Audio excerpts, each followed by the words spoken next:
welcome to episode 5 of Basics and Beyond, the podcast. I am super excited to talk with you today about estrogen and fat loss. Well, maybe let's just say weight management. The role that estrogen plays in your ability to lose fat, gain muscle, just keep that weight management aspect and your overall health in check and in play is super important. So come on in, join the conversation. I'm so excited to have you here today. Here we go, episode 5. Welcome to episode 5, everyone. I am so excited to be on the 5th episode of the newly rebranded Basics and Beyond podcast. So excited that you're here today. We're going to talk about estrogen and fat loss. And if you're a guy, keep listening because estrogen is also a part of your life as well as all of us ladies out there. Isn't that amazing? So let's give a little bit of background on that, right? So men and women, both men and women have testosterone. We both do. Men, of course, have more. Women have less. Men and women both have estrogen. Yeah, it's a really interesting thing. Women, we naturally produce our own estrogen, and obviously we tend to have more than men do. Men, their estrogen is created by aromatizing or changing their testosterone into estrogen. Their body does an excellent job of doing that. They obviously don't need as much. Guys, you don't need as much estrogen as women do, of course, but it is still important to men as well as women. And we can sometimes see in men, just as well as women, differences in testosterone and estrogen, either being higher or lower than needed in either sex. Women, on the other hand, also have progesterone, which is not something that men have in their bodies. So we have this lovely triad for women of those 3 sex hormones. Men, you get 2 of them. We're just so blessed as women, aren't we, ladies? Anyway, so let's talk about estrogen in particular and how that relates to fat loss. And a lot of people will tend toward, not really understanding how estrogen plays a role in fat loss, and it really does. It plays a huge role in fat loss. So one thing to think about is that estrogen regulates fat distribution. So think about the differences between men and women. When you think about fat distribution, just think about the female body. Most women have higher levels of estrogen and they have accumulation of fat in the hips, the thighs, and the glutes, right? Women tend to carry their weight more proportional to the lower part of their body, and that's due to estrogen. Absolutely. Are we created differently than men in terms of our bone structure and how our hips are situated on our body? Of course, because we, participate in childbirth and they do not. And so our hips have to be put together a little differently. However, that doesn't mean that because we have that structure in our hips, that we have to carry all of our fats in our lower body. Okay. Estrogen does influence our storage of excess fat toward that lower body region, which is why you will hear people say things that women are typically pear-shaped. And of course, there's a reason that our body tends toward that space for holding onto estrogen, or holding onto fat, I should say, not estrogen, because estrogen obviously has to do with our reproductive health, and it helps to have, obviously, fat down in that area. So estrogen, though, interestingly enough, when we're thinking about fat loss, estrogen really does impact metabolic rate. So let's talk a little about metabolic rate. What is metabolic rate? Well, metabolic rate is the rate at which your body burns the calories that you put into it. And metabolic rate adjusts up and down depending on a ton of factors. So when we have coaches out there or doctors or dietitians who say to you, this is your metabolic rate, exactly these many calories, this is where you should be all the time. Like if we think about how the FDA always goes based on a 2,000 calorie daily intake. Well, our metabolic rate fluctuates. So maybe 2 years ago or 5 years ago or 10 years ago, you had a certain metabolic rate where you could eat, say, 2,300 calories a day, and you still had a certain body composition. You could still see your muscles, all of those kinds of things.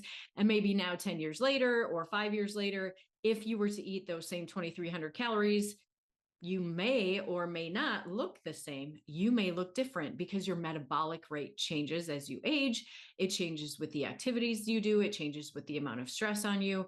All of those things have and play a role in your metabolic rate.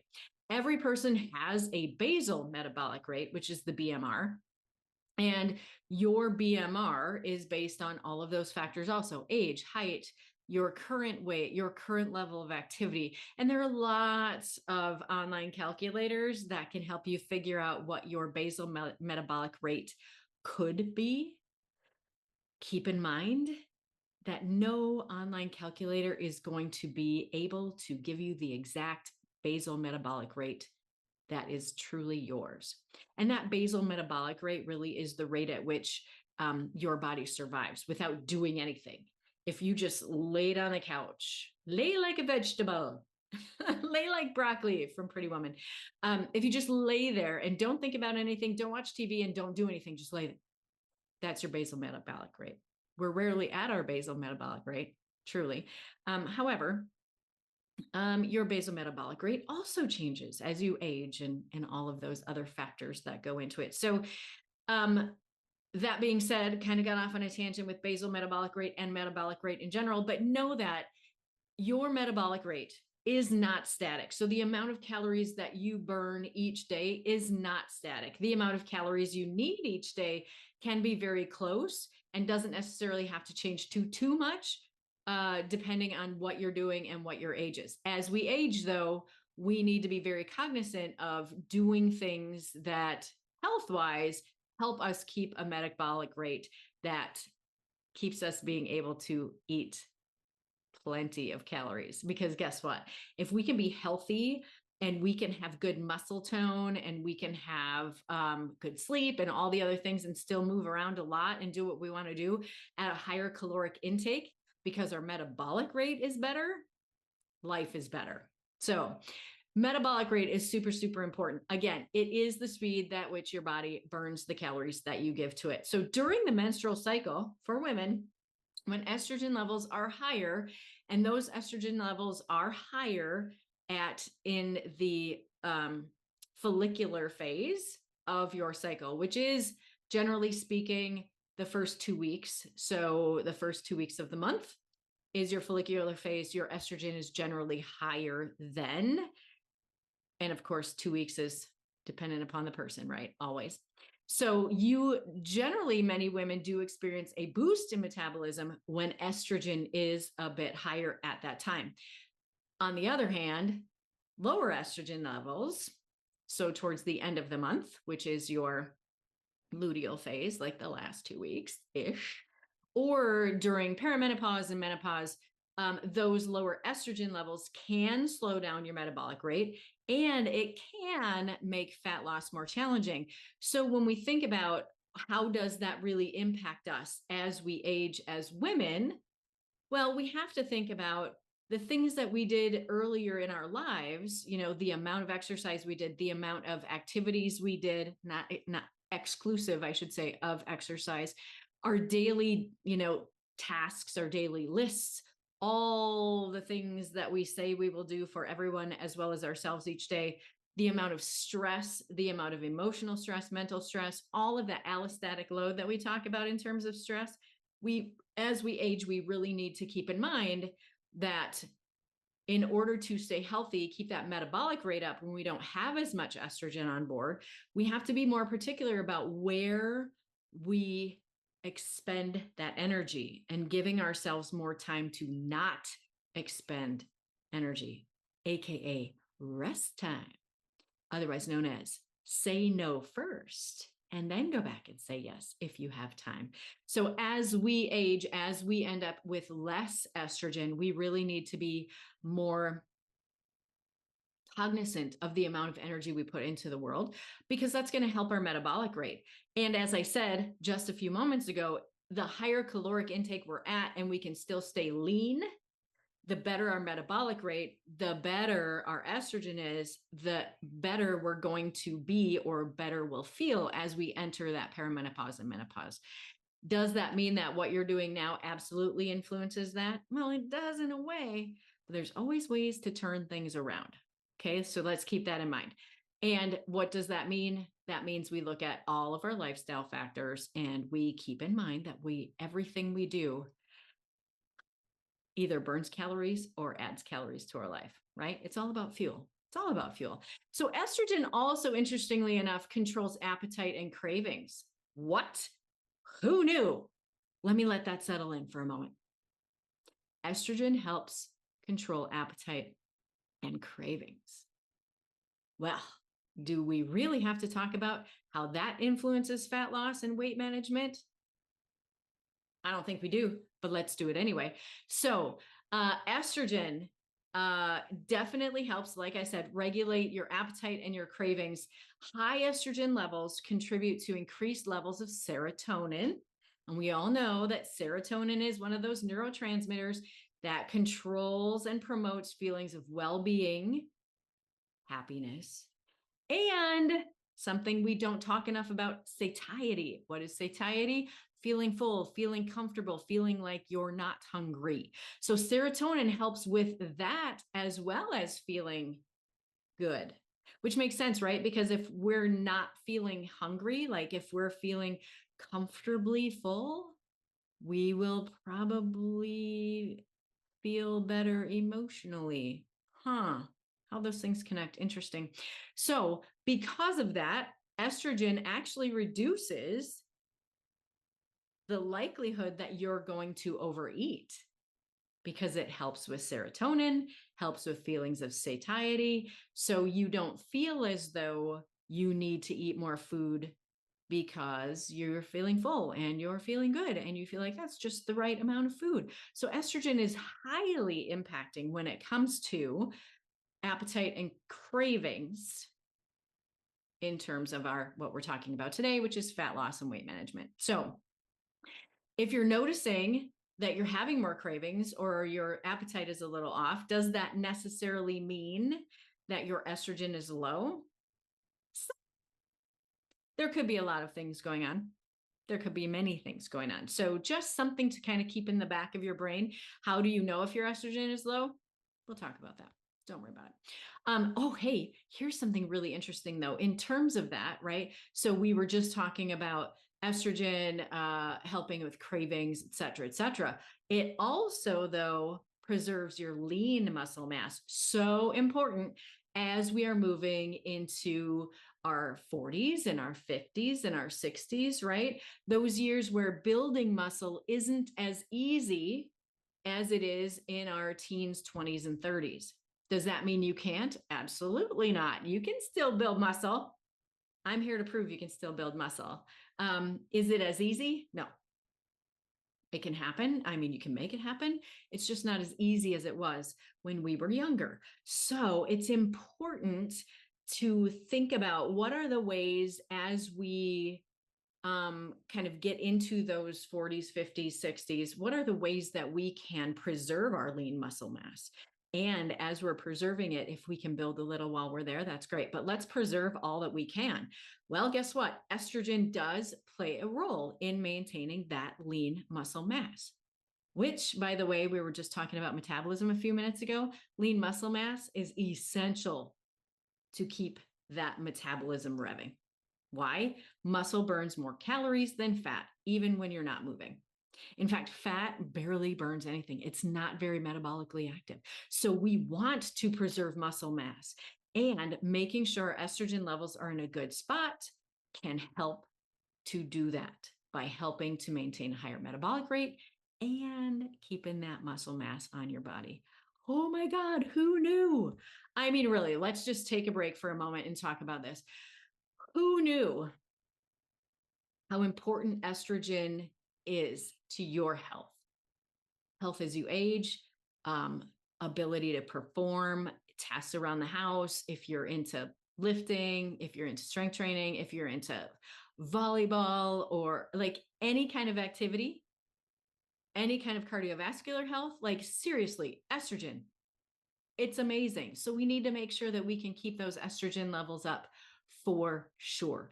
And I just kind of tapped into this. Guess what? Another great way to keep those estrogen levels up is physical activity, exercise. Exercise influences your estrogen levels. Particularly, I did mention this, strength training. Strength training is very effective at balancing your hormone levels and, of course, promoting fat loss. What? If you're not strength training and you are the cardio queen, we need to switch that around. Honest to goodness. We need to start making that transition for you to lifting weights and getting that metabolism up, promoting fat loss, balancing your hormone levels. I mean, there really is no downside to strength training. The only downside is if you walk into the gym and you don't know what you're doing. Like if and that's part of the reason I think that a lot of people don't go into a gym or don't start strength training is because they're afraid because they don't know what to do. There's lots of places you can go to find out how to begin strength training. I have a basic program that I use for any new client that's coming to me that hasn't strength trained before. And I have a lot of clients who've come to me having never lifted a weight before, right? It's about just starting. So find a way. YouTube, don't text me, but email me, call me. We will figure it out. I can help you with that. But you have to start doing physical activity or continue doing physical activity. And if you're not strength training, let's get some dumbbells. Let's get going because maintaining that active lifestyle really does support muscle mass preservation and it improves your metabolic health and it keeps your estrogen moving. I don't even know, like estrogen is ridiculously important. So we've talked quite a bit about ways that estrogen can impact your fat loss, can impact your weight management, even if you're not trying to lose fat right now. You just want to maintain. Estrogen is extremely important for that. It affects your fat distribution, it affects your metabolic rate.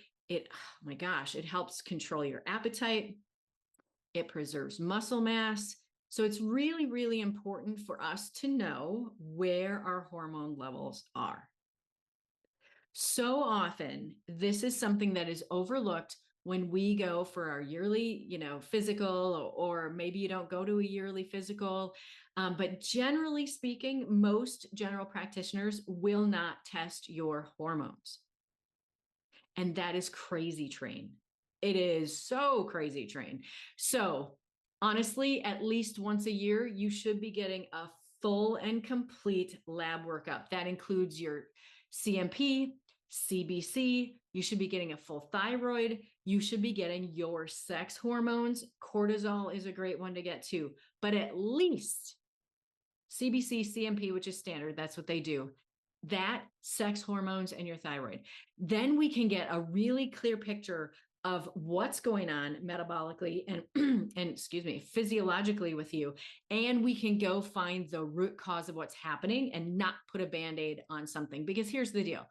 If you do have low estrogen, that doesn't mean you have to go on hormone replacement therapy. In fact, there are some supplements that can help, but even outside of supplementation, let's look at your foundations. This is where you begin. Let's look at what are your macros? How are you eating right now? Where is your protein located? Where are your carbs? Oh, so important are those carbs. Are you eating enough? Are you eating too little? Are you eating too much? How's your stress levels? Where's your activity? Let's talk about your sleep. All those foundational things that we always talk about. That's where we start because those things really can impact our estrogen levels, whether our estrogen levels are too high, as in the case of if you're holding on to a lot of fat around your midsection and lower, If you're noticing any symptoms of like PCOS style symptoms where you're losing or thinning hair, your skin condition is off, sleep is off, those kinds of things. Or if you have too little estrogen, which by the way, you're going to see all those same features. You're going to start to gain weight around your middle and your lower section. Your sleep is going to be impaired. You'll have some muscle, a little bit of muscle atrophy, like lots of things going on. Not even talking about like impaired libido. I mean, geez, ladies, let's just go there for a second. Estrogen is super important for your sex life. Honestly, as you age, your sex life doesn't have to get worse. It can actually get better. However, we need to be able to know where our sex hormone levels are, where our thyroid is at in terms of our energy consumption and expenditure, and then, of course, those other basic metabolic type physiologic lab markers. So it is very important to get those done at least once a year. I get mine done once a year. I don't go to my doctor. I go to lifeextension.com. I will list that in the show notes. And it's $250, super easy. And you get all those labs. And you know what's great? I'm right here. I can consult on your labs with you and we can see where those foundational cracks are in your lifestyle. And we can make changes to those pieces first before we ever talk about supplementation, before we ever talk about HRT, because you don't start with HRT, you start with those foundational building blocks of your physiology and your metabolism. Hopefully you found this important. Hopefully you found this educational, because as a functional health coach, yeah, I work on all those foundational things we just talked about, but I also work on some pretty interesting hormonal things and digestive issues for people. But the biggest thing that I want to make sure is that everyone I talk to comes away with some new understanding or some new little nugget or tidbit or educational piece that they can apply to their lives. Hopefully, you got something out of this today. I'm super excited to bring this information to you every single week. Oh, and that's episode 5. If you happen to have questions about anything that you want me to talk about on this podcast, please, please, please drop them in the comments. Send them. You can comment on my website. Wherever you find me on socials, hit me with what you'd like me to talk about. I'll do research if necessary, and I'll talk your ear off so that I can make you feel better, change your life, and have a wonderful day every single day.